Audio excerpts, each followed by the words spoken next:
ಫಟಾಫಟ್ 50ಗೆ ಸ್ವಾಗತ. ನಾನು ಮಾಲ್ತೇಶ್. ನಾನು ಮಧುಶ್ರೀ. ಈ ಹೊತ್ತಿನ ಪ್ರಮುಖ 50 ಸುದ್ದಿಗಳನ್ನು ನೋಡೋಣ. ಫೆಂಗಲ್ ಅಬ್ಬರಕ್ಕೆ ದಕ್ಷಿಣ ಕನ್ನಡದಾದ್ಯಂತ ಭಾರೀ ಮಳೆಯಾಗ್ತಾ ಇದೆ. ಮಿಂಚು ಗುಡುಗು ಸಹಿತ ಮಳೆರಾಯ ಅಬ್ಬರಿಸುತ್ತಿದ್ದಾನೆ. ಉಳ್ಳಾಲ, ಸೋಮೇಶ್ವರ, ಕಲ್ಲಾಪು, ತಲಪಾಡಿಯಲ್ಲಿ ಧಾರಾಕಾರ ಮಳೆಗೆ ಮಂಗಳೂರು ಕಾಸರಗೋಡು ಹೆದ್ದಾರಿ ಜಲಾವೃತವಾಗಿದೆ. ದಕ್ಷಿಣ ಕನ್ನಡ ಜಿಲ್ಲೆಯಲ್ಲಿ ಫೆಂಗಲ್ ಚಂಡಮಾರುತದ ಅಬ್ಬರಕ್ಕೆ ಭಾರೀ ಭೂಕುಸಿತ ಸಂಭವಿಸಿದೆ. ಮಂಗಳೂರಿನ ಬಜ್ಪೆ ಸಮೀಪದ ಆದ್ಯಪಾಡಿಯಲ್ಲಿ ಭೂಕುಸಿದಿದ್ದು ಬಜ್ಪೆ ಆದ್ಯಪಾಡಿ ಸಂಪರ್ಕ ಕಡಿತ ಆಗಿದೆ. ಉಮಾನಾಥ ಸಾಲ್ಯ ನನ್ನೂರಿಗೆ ಸೇರಿದ ಮನೆಗೆ ಹಾನಿಯಾಗಿದೆ. ಕಡಲನಗರಿ ಮಂಗಳೂರಿನಲ್ಲಿ ಫೆಂಗಲ್ ಸೈಕ್ಲೋನ್ ಅಬ್ಬರಕ್ಕೆ ಮೇಘಸ್ಫೋಟ ಮಾದರಿಯ ಅವಘಡ ಸಂಭವಿಸಿದೆ. ಮಂಗಳೂರು ನಗರದ ಕರಂಗಲಪಾಡಿಯ ಸಿಜಿ ಕಾಮತ್ ರಸ್ತೆಯಲ್ಲಿ ಭಾರೀ ಮಳೆಗೆ 3 ಮನೆಯ ಆವರಣ ಗೋಡೆ ಕುಸಿತವಾಗಿದ್ದು ಮಳೆ ನೀರು ನುಗ್ಗಿ ಕಾಂಪೌಂಡ್ ಛಿದ್ರವಾಗಿದೆ. ದಕ್ಷಿಣ ಕನ್ನಡ ಜಿಲ್ಲೆ ಉಳ್ಳಾಲ್ ತಾಲೂಕಿನ ಕೆನ್ಯಾ ಗ್ರಾಮದಲ್ಲಿ ನೆರೆ ಪರಿಸ್ಥಿತಿ ನಿರ್ಮಾಣ ಆಗಿದೆ. ಗ್ರಾಮಕ್ಕೆ ಸಭಾಪತಿ ಯುಟಿ ಖಾದರ್ ಭೇಟಿ ಕೊಟ್ಟಿದ್ದಾರೆ. ನೆರೆ ಸಂತ್ರಸ್ತರಿಗೆ ಪರಿಹಾರದ ಭರವಸೆಯನ್ನು ನೀಡಿದ್ದಾರೆ. ಮೈಸೂರಿನಲ್ಲಿ ಫೆಂಗಲ್ ಅಬ್ಬರಕ್ಕೆ ಹಲವು ಅವಘಡಗಳೇ ನಡೆದು ಹೋಗ್ತಾ ಇದೆ. ಚಾಮುಂಡಿ ಬೆಟ್ಟದಲ್ಲಿ ಬಂಡೆಗಳು ರಸ್ತೆಗೆ ಉರುಳಿದೆ. ಅದೃಷ್ಟವಶಾತ್ ಯಾವುದೇ ಹಾನಿ ಸಂಭವಿಸಿಲ್ಲ. ಆದರೆ ವಾಹನ ಸವಾರರು ಪರದಾಡೋ ಸ್ಥಿತಿ ನಿರ್ಮಾಣ ಆಗಿದೆ. ಎಡೆಬಿಡದೆ ಸುರಿತಾ ಇರುವ ಮಳೆಗೆ ಸೇತುವೆಯಲ್ಲಿ ತಾತ್ಕಾಲಿಕ ಬಿರುಕು ಕಾಣಿಸಿಕೊಂಡಿದೆ. ಮಾಗಡಿ ತಾಲೂಕಿನ ಮಂಚನಬೆಲೆ ಜಲಾಶಯದ ಬಳಿ ಸೇತುವೆ ಬಿರುಕು ಬಿಟ್ಟಿದೆ. 2 ವರ್ಷದ ಹಿಂದೆ ಬಿಡದಿ ಮಾಗಡಿ ಸಂಪರ್ಕ ಸೇತುವೆ ಕೊಚ್ಚಿ ಹೋಗಿತ್ತು. ಬಳಿಕ ತಾತ್ಕಾಲಿಕ ಸೇತುವೆ ನಿರ್ಮಿಸಲಾಗಿತ್ತು. ಕೊಡಗು ಜಿಲ್ಲೆಯಲ್ಲಿ ಭತ್ತದ ಬೆಳೆ ನಾಶವಾಗುವ ಆತಂಕ ಎದುರಾಗಿದೆ. ಮತ್ತೊಂದು ಕಡೆ ಕೊಯ್ಲಾಗಿರುವಂತಹ ಕಾಫಿ ಹಣ್ಣು ಕೊಳೆಯೋ ಭೀತಿ ಅನ್ನದಾತರಲ್ಲಿ ಮನೆ ಮಾಡಿದೆ. ಕಾಫಿ ಒಣಗಿಸಕ್ಕಾಗದೆ ಬೆಳೆಗಾರರು ಪರದಾಡ್ತಾ ಇದ್ದಾರೆ. ಫೆಂಗಲ್ ಚಂಡಮಾರುತದ ಪರಿಣಾಮ ರೈತರಿಗೆ ಸಂಕಷ್ಟ ಬಂದೊದಗಿದೆ. ಕೋಲಾರ ಜಿಲ್ಲೆಯಲ್ಲಿ ಹೂ ಬೆಳೆದ ರೈತರು ಭಾರೀ ನಷ್ಟ ಅನುಭವಿಸುವಂತಾಗಿದೆ. ನಿರಂತರ ಮಳೆಯಿಂದ ಹೂವಿನ ತೋಟದಲ್ಲಿ ನೀರು ನಿಂತಿದ್ದು ಬೆಳೆಗಳು ರೋಗಕ್ಕೆ ತುತ್ತಾಗಿವೆ.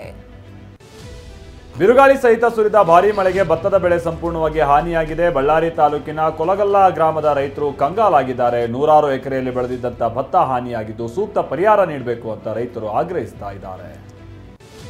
ಫೆಂಗಲ್ ಚಂಡಮಾರುತದ ಹೊಡೆತಕ್ಕೆ ಮೈಸೂರಿನಲ್ಲಿ ಮರಗಳು ಧರೆಗುರುಳಿವೆ. ಮೈಸೂರು ಸರಸ್ವತಿಪುರಂನಲ್ಲಿ ಘಟನೆ ನಡೆದಿದೆ. ಮರ ಕಾರಿನ ಮೇಲೆ ಉರುಳಿ ಬಿದ್ದ ದೃಶ್ಯ ಸಿಸಿ ಕ್ಯಾಮೆರಾದಲ್ಲಿ ಸೆರೆಯಾಗಿದೆ. ಫೆಂಗಲ್ ಚಂಡಮಾರುತದ ಅಬ್ಬರಕ್ಕೆ ಮೈಸೂರು ಜಿಲ್ಲೆಯಲ್ಲಿ ಜಿಟಿಜಿಟಿ ಮಳೆ ಮುಂದುವರೆದಿದೆ. ನಿರಂತರ ಮಳೆಗೆ ಕಾಳೇನಹಳ್ಳಿ ಗ್ರಾಮದಲ್ಲಿ ಅಪಾರ ಪ್ರಮಾಣದ ಭತ್ತದ ಬೆಳೆ ನೀರ್ಪಾಲಾಗಿದೆ. ಭತ್ತದ ಗದ್ದೆಯಿಂದ ನೀರು ಹೊರಹಾಕೋದಕ್ಕೆ ರೈತರು ಹರಸಾಹಸ ಪಡ್ತಿದ್ದಾರೆ. ಮಂಡ್ಯ ಜಿಲ್ಲೆಯಲ್ಲಿ ಮಳೆಗೆ ಕಟಾವು ಮಾಡಿದ ಭತ್ತದ ಬೆಳೆ ಸಂಪೂರ್ಣ ನಾಶವಾಗಿದೆ. ಮದ್ದೂರು ತಾಲೂಕಿನ ಅಜ್ಜಳ್ಳ ಗ್ರಾಮದಲ್ಲಿ ಘಟನೆ ನಡೆದಿದೆ. ರೈತರು ಸೂಕ್ತ ಪರಿಹಾರ ನೀಡುವಂತೆ ಒತ್ತಾಯಿಸುತ್ತಿದ್ದಾರೆ. ತಮಿಳುನಾಡಿನ ತಿರುವಣ್ಣಾಮಲೈನಲ್ಲಿ ಸಂಭವಿಸಿದ ಭೂಕುಸಿತದ ಭಯಾನಕ ದೃಶ್ಯ ಲಭ್ಯವಾಗಿದೆ. ಬಂಡೆ ಕುಸಿಯುವ ಮುನ್ನ ಕೆಸರು ನೀರು ರಭಸವಾಗಿ ಹರಿದು ಬಂದಿದೆ. ಕಲ್ಲು ಮಣ್ಣಿನೊಂದಿಗೆ ಭೋರ್ಗರೆದು ಹರಿದು ಮನೆಗಳಿಗೆ ಕೆಸರು ನೀರು ನುಗ್ಗಿದೆ. ತಿರುವಣ್ಣಾಮಲೈನಲ್ಲಿ ಗುಡ್ಡ ಕುಸಿದು 7 ಮಂದಿ ದುರ್ಮರಣಕ್ಕೀಡಾದ ದುರಂತಕ್ಕೆ ಲೋಕಸಭೆ ವಿಪಕ್ಷ ನಾಯಕ ರಾಹುಲ್ ಗಾಂಧಿಯವರು ಸಂತಾಪ ಸೂಚಿಸಿದ್ದಾರೆ. ಎಕ್ಸ್ನಲ್ಲಿ ಪೋಸ್ಟ್ ಮಾಡಿರುವ ರಾಹುಲ್ ಗಾಂಧಿ ಪರಿಹಾರ ಕಾರ್ಯದಲ್ಲಿ ತೊಡಗುವಂತೆ ಕಾಂಗ್ರೆಸ್ ಕಾರ್ಯಕರ್ತರಿಗೆ ಕರೆ ಕೊಟ್ಟಿದ್ದಾರೆ. ದೆಹಲಿಯಲ್ಲಿರೋ ಶಾಸಕ ರಮೇಶ್ ಜಾರಕಿಹೊಳಿ ವಿಜೇಂದ್ರ ಟೀಮ್ ವಿರುದ್ಧ ವಾಗ್ದಾಳಿ ಮುಂದುವರೆಸಿದ್ದಾರೆ. ವಿಜೇಂದ್ರ ಪರವಾಗಿ ಕೆಜೆಪಿ ಟೀಮ್ನವರು ಮಾತ್ರ ಮಾತನಾಡ್ತಾರೆ, ಬಿಜೆಪಿಯವರು ಯಾರೂ ಕೂಡ ಮಾತನಾಡ್ತಾ ಇಲ್ಲ ಅಂತ ಕಿಡಿಕಾರಿದ್ದಾರೆ. ಕಾಂಗ್ರೆಸ್ ಜೊತೆ ಯತ್ನಾಳ್ ಹೊಂದಾಣಿಕೆ ರಾಜಕಾರಣ ಆರೋಪದ ಕುರಿತು ನೆಲಮಂಗಲದಲ್ಲಿ ಮಾಜಿ ಶಾಸಕ ರೇಣುಕಾಚಾರ್ಯ ಪ್ರತಿಕ್ರಿಯೆ ಕೊಟ್ಟಿದ್ದಾರೆ. ವಿಜಯಪುರದಲ್ಲಿ ಕಾಂಗ್ರೆಸ್ಗೆ ಮೇಯರ್ ಸ್ಥಾನ ಯಾಕೆ ಬಿಟ್ರು, ಅದು ಮ್ಯಾಚ್ ಫಿಕ್ಸಿಂಗ್ ಅಲ್ವಾ ಅಂತ ಪ್ರಶ್ನಿಸಿದ್ದಾರೆ. ನಮ್ಮ ಭೂಮಿ ನಮ್ಮ ಹಕ್ಕು ಹೋರಾಟಕ್ಕೆ ಬಿಜೆಪಿ ರಾಜ್ಯಾಧ್ಯಕ್ಷ ವಿಜೇಂದ್ರ ನಾಳೆ ಚಾಲನೆ ಕೊಡಲಿದ್ದಾರೆ. ಬಸವನಾಡು ಬೀದರ್ ಜಿಲ್ಲೆಯಿಂದ ಬಿಜೆಪಿಯ ವಕ್ಫ್ ಕಹಳೆ ಮತ್ತೆ ಮೊಳಗುತ್ತೆ. ನಾಳೆ ಬೆಳಗ್ಗೆ ಪಾದಯಾತ್ರೆ ಮುಖೇನವಾಗಿ ತೆರಳಿ ವಕ್ಫ್ ಕಚೇರಿಗೆ ಮುತ್ತಿಗೆ ಹಾಕೋ ಪ್ರಯತ್ನ ನಡೆಯುತ್ತೆ. ಅಕ್ರಮ ಆಸ್ತಿ ಗಳಿಕೆ ಪ್ರಕರಣಕ್ಕೆ ಸಂಬಂಧಿಸಿದಂತೆ ಸಚಿವ ಜಮೀರ್ ಅಹಮದ್ ಖಾನ್ ಇವತ್ತು ಲೋಕಾಯುಕ್ತ ವಿಚಾರಣೆಗೆ ಹಾಜರಾಗಿದ್ದಾರೆ. ಈ ಹಿಂದೆ ಜಮೀರ್ ಅಹಮದ್ ಮನೆ ಮೇಲೆ ಎಸಿಬಿ ದಾಳಿ ಮಾಡಿತ್ತು. ಸದ್ಯ ಈ ಪ್ರಕರಣವನ್ನು ಲೋಕಾಯುಕ್ತ ತನಿಖೆ ಮಾಡುತ್ತಿದೆ. 4 ವಿಕಲಚೇತನರನ್ನ ಆರೈಕೆ ಮಾಡುವವರಿಗೆ ತಿಂಗಳಿಗೆ ತಲಾ 1,000 ಕೊಡೋ ತೀರ್ಮಾನವನ್ನ ಮಾಡಿದ್ದೀವಿ ಅಂತ ಸಿಎಂ ಸಿದ್ದರಾಮಯ್ಯ ಹೇಳಿದ್ದಾರೆ. ಉದ್ಯೋಗದಲ್ಲಿ ಅವಕಾಶ ಕಲ್ಪಿಸೋದಕ್ಕೆ ಸಮಿತಿ ಮಾಡಿದ್ದೀವಿ. ನೀವು ಸಮಾಜಕ್ಕೆ ಭಾರವಲ್ಲ, ಯಾವುದೇ ಹುದ್ದೆಗೆ ಅನರ್ಹರೂ ಅಲ್ಲ ಅಂತ ಹೇಳಿದ್ದಾರೆ. ಮುಡಾ ಅಕ್ರಮ ಸೈಟ್ ಹಂಚಿಕೆ ಪ್ರಕರಣದಲ್ಲಿ ಐಎಎಸ್ ಅಧಿಕಾರಿ ದೀಪಾ ಚೋಳನ್ ಇಡಿ ವಿಚಾರಣೆಗೆ ಹಾಜರಾಗಿದ್ದಾರೆ. ದೀಪಾ ಚೋಳನ್ಗೆ ಇಡಿ ನಿನ್ನೆಯಷ್ಟೇ ನೋಟಿಸ್ ಕೊಟ್ಟಿತ್ತು. ಹೀಗಾಗಿ ಬೆಂಗಳೂರಿನ ಶಾಂತಿನಗರದಲ್ಲಿರುವ ಕಚೇರಿಗೆ ದಾಖಲೆಗಳ ಸಮೇತ ವಿಚಾರಣೆಗೆ ಹಾಜರಾಗಿದ್ದರು.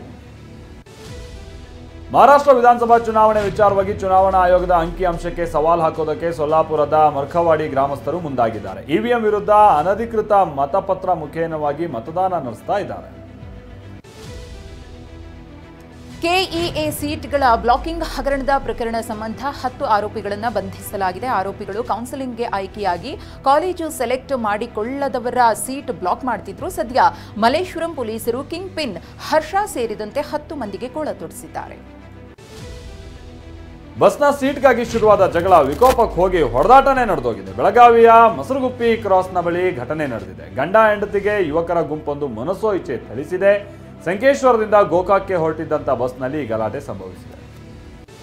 ಕೆಎಸ್ಆರ್ಟಿಸಿ ಬಸ್ ನಿರ್ವಾಹಕನಿಂದ ವಿದ್ಯಾರ್ಥಿಗಳಿಗೆ ದೌರ್ಜನ್ಯ ಆರೋಪ ಕೇಳಿಬಂದಿದೆ. ಪ್ರತಿದಿನ ಕಾಲೇಜು ವಿದ್ಯಾರ್ಥಿಗಳಿಗೆ ಅವಾಚ್ಯ ಶಬ್ದಗಳಿಂದ ನಿಂದಿಸಿ ನಿರ್ವಾಹಕ ಬೆದರಿಸ್ತಾನೆ ಎನ್ನಲಾಗಿದೆ. ನಿರ್ವಾಹಕ ಹಲ್ಲೆ ಮಾಡುವ ವಿಡಿಯೋ ಮಾಡಿ ವಿದ್ಯಾರ್ಥಿಗಳು ನೋವು ತೋಡ್ಕೊಂಡಿದ್ದಾರೆ. ಬಸ್ ತಡವಾಗಿ ಬರ್ತಾ ಇರೋದಕ್ಕೆ ರಸ್ತೆ ತಡೆದು ಪ್ರತಿಭಟನೆ ನಡೆಸಲಾಗಿದೆ. ಧಾರವಾಡದ ಕಲ್ಲೂರು ಗ್ರಾಮದಲ್ಲಿ ದಿಢೀರ್ ಹೋರಾಟ ನಡೆಸಲಾಯಿತು. ಬಸ್ ತಡ ಆಗ್ತಾ ಇರೋದಕ್ಕೆ ಶಾಲಾ ಮಕ್ಕಳಿಗೆ ತೊಂದರೆ ಆಗ್ತಾ ಇದೆ ಅಂತ ಗ್ರಾಮಸ್ಥರು ಬಸ್ ಅನ್ನು ತಡೆದಿದ್ದಾರೆ. ಕೆಎಸ್ಆರ್ಟಿಸಿ ಬಸ್ನಲ್ಲಿ ಏಕಾಏಕಿ ಬೆಂಕಿ ಕಾಣಿಸಿಕೊಂಡಿದೆ. ಮೈಸೂರು ಜಿಲ್ಲೆ ಹೆಚ್ಡಿಕೋಟೆ ತಾಲೂಕಿನ ನಡಾಡಿ ಗ್ರಾಮದಲ್ಲಿ ಘಟನೆ ನಡೆದಿದೆ. ಬಸ್ನಲ್ಲಿದ್ದ ಸುಮಾರು 50ಕ್ಕೂ ಹೆಚ್ಚು ಪ್ರಯಾಣಿಕರು ಪ್ರಾಣಾಪಾಯದಿಂದ ಪಾರಾಗಿದ್ದಾರೆ. ಇನ್ನು ಸ್ಥಳಕ್ಕೆ ಅಗ್ನಿಶಾಮಕ ಸಿಬ್ಬಂದಿ ಆಗಮಿಸಿ ಬೆಂಕಿ ನಂದಿಸಿದ್ದಾರೆ. ಹಸುವಿನಿಂದ ಬಳಲ್ತಾ ಇದ್ದ ಕಾರ್ಮಿಕ ಆಸ್ಪತ್ರೆ ಬಾಗಿಲಲ್ಲೇ ಮಲಗಿ ನೆರಳಾಡಿದ ಘಟನೆ ಬೆಂಗಳೂರು ಗ್ರಾಮಾಂತರ ಜಿಲ್ಲೆ ನೆಲಮಂಗಲ ಆಸ್ಪತ್ರೆಯಲ್ಲಿ ನಡೆದಿದೆ. ಸ್ಥಳೀಯರ ತೀವ್ರ ಆಕ್ರೋಶ ಹಿನ್ನೆಲೆ ಕಾರ್ಮಿಕನನ್ನ ಸಿಬ್ಬಂದಿ ಕೊನೆಗೆ ಆಸ್ಪತ್ರೆಗೆ ದಾಖಲಿಸಿದರು. ಹೆಂಡತಿಗೆ ಮಂಗಳಸೂತ್ರ ಕೊಡಿಸಲು ಎಟಿಎಂಗೆ ಕನ್ನ ಹಾಕಿದ್ದ ಭೂಪನನ್ನ ಬೆಳಗಾವಿ ಪೊಲೀಸರು ಅರೆಸ್ಟ್ ಮಾಡಿದ್ದಾರೆ. ಆರೋಪಿ ಕೃಷ್ಣ ಸುರೇಶ್ ದೇಸಾಯಿಯನ್ನ ಬಂಧಿಸಲಾಗಿದೆ. ಎಟಿಎಂಗೆ ಹಣ ಹಾಕುವ ಕೆಲಸ ಮಾಡುತ್ತಿದ್ದ ಕೃಷ್ಣ ಬರೋಬ್ಬರಿ 8 ಲಕ್ಷ ರೂಪಾಯಿ ಹಣ ದೋಚಿದ್ದ. 15 ವರ್ಷದ ಬಾಲಕಿಯ ಮೇಲೆ 42 ವರ್ಷದ ವ್ಯಕ್ತಿಯೊಬ್ಬ ಅತ್ಯಾಚಾರ ಎಸಗಿದ ಅಮಾನವೀಯ ಘಟನೆ ಕಲಬುರಗಿ ಜಿಲ್ಲೆ ಚಿಂಚೋಳಿ ತಾಲೂಕಿನ ಸುಲೇಪೇಟ ಎಂಬಲ್ಲಿ ನಡೆದಿದೆ. ಬಾಲಕಿಯನ್ನ ಪುಸಲಾಯಿಸಿ ಅತ್ಯಾಚಾರವೆಸಗಿದ ಕಾಮುಕನನ್ನ ಪೊಲೀಸರು ಬಂಧಿಸಿದ್ದಾರೆ. ಬಸ್ನಲ್ಲಿ ಸರಗಳತನ ಮಾಡ್ತಾ ಇದ್ದ 3 ಅರೆಸ್ಟ್ ಮಾಡಲಾಗಿದೆ. ರಾಯಚೂರಿನ ದೇವದುರ್ಗ ಪೊಲೀಸರು 2,90,000 ರೂಪಾಯಿ ಮೌಲ್ಯದ 70 ಗ್ರಾಂ ಚಿನ್ನಾಭರಣವನ್ನು ಜಪ್ತಿ ಮಾಡಿದ್ದಾರೆ. ಕಲಬುರಗಿ ಮೂಲದ ಕಬೃತಾಬಾಯಿ, ಭಾಗ್ಯಶ್ರೀ, ಅನುಬಾಯಿ ಬಸ್ನಲ್ಲಿ ಫ್ರೀಯಾಗಿ ಓಡಾಡಿಕೊಂಡೇ ಕಳ್ಳತನ ಮಾಡ್ತಾ ಇದ್ರು. ಉತ್ತರ ಪ್ರದೇಶ ಮೂಲದ ಮನೆಗಳ್ಳನ ಬಳಿ 1 ಕೆಜಿ 700 ಗ್ರಾಂ ಚಿನ್ನ ಪತ್ತೆಯಾಗಿದೆ. ಕೆಲ ದಿನಗಳ ಹಿಂದೆ ಯುಪಿಯಲ್ಲಿ ಫಹೀಮ್ ಎಂಬಾತನನ್ನ ಬಂಧಿಸಲಾಗಿತ್ತು. ಈತನಿಂದ ಬೆಂಗಳೂರಿನ ಪೊಲೀಸರು 4 ಪ್ರಕರಣಗಳ ಚಿನ್ನಾಭರಣಕ್ಕೆ ಸಂಬಂಧಪಟ್ಟಾಗೆ ಕೇಸ್ ಹಾಕಿದ್ರು. ಅದನ್ನು ವಶಕ್ಕೆ ಪಡೆದಿದ್ದಾರೆ. ಕೃಷ್ಣಾ ಮೇಲ್ದಂಡೆ ಯೋಜನೆ ಸಂಬಂಧ ವಿವಿಧ ಬೇಡಿಕೆಗೆ ಒತ್ತಾಯಿಸಿದ ಬಾಗಲಕೋಟೆ ಡಿಸಿ ಕಚೇರಿ ಮುಂದೆ ಸತ್ಯಾಗ್ರಹವನ್ನು ಮಾಡಲಾಗಿದೆ. ಕೃಷ್ಣಾ ಮೇಲ್ದಂಡೆ ಯೋಜನೆ ಪೂರ್ಣಗೊಳಿಸಬೇಕು, ಬಜೆಟ್ನಲ್ಲಿ ಯೋಜನೆಗೆ 2 ಲಕ್ಷ ಕೋಟಿ ಮೀಸಲಿಡಬೇಕು ಅಂತ ಹೇಳಿ ಒತ್ತಾಯ ಮಾಡಲಾಗಿದೆ. ನಾಳೆ ಉತ್ತರ ಪ್ರದೇಶದ ಗಲಭೆ ಪೀಡಿತ ಸಂಬಲ್ಗೆ ಲೋಕಸಭಾ ವಿಪಕ್ಷ ನಾಯಕ ರಾಹುಲ್ ಗಾಂಧಿ ಭೇಟಿ ನೀಡಲಿದ್ದಾರೆ. ವಯನಾಡು ಸಂಸದೆ ಪ್ರಿಯಾಂಕಾ ಗಾಂಧಿ ವಾದ್ರಾ ಕೂಡ ಅಣ್ಣನಿಗೆ ಸಾಥ್ ನೀಡೋ ಸಾಧ್ಯತೆ ಇದೆ. ಡಿಸೆಂಬರ್ 10ರವರೆಗೆ ಜನಪ್ರತಿನಿಧಿಗಳ ಭೇಟಿಗೆ ನಿರ್ಬಂಧವನ್ನು ಹೇರಲಾಗಿದೆ. ಡಿಸೆಂಬರ್ 5ರಂದು ಮಹಾರಾಷ್ಟ್ರದಲ್ಲಿ ಬಿಜೆಪಿ ನೇತೃತ್ವದ ಮಹಾಯುತಿ ಸರ್ಕಾರ ಅಸ್ತಿತ್ವಕ್ಕೆ ಬರಲಿದೆ. ಅಂದು ಮುಖ್ಯಮಂತ್ರಿಯಾಗಿ ದೇವೇಂದ್ರ ಫಡ್ನವೀಸ್ ಪ್ರಮಾಣ ವಚನ ಸ್ವೀಕಾರ ಮಾಡಲಿದ್ದಾರೆ. ಉಪಮುಖ್ಯಮಂತ್ರಿಗಳಾಗಿ ಏಕನಾಥ್ ಶಿಂಧೆ, ಅಜಿತ್ ಪವಾರ್ ಪದಗ್ರಹಣ ಮಾಡಲಿದ್ದಾರೆ ಅಂತ ಮೂಲಗಳಿಂದ ಮಾಹಿತಿ ಸಿಕ್ಕಿದೆ.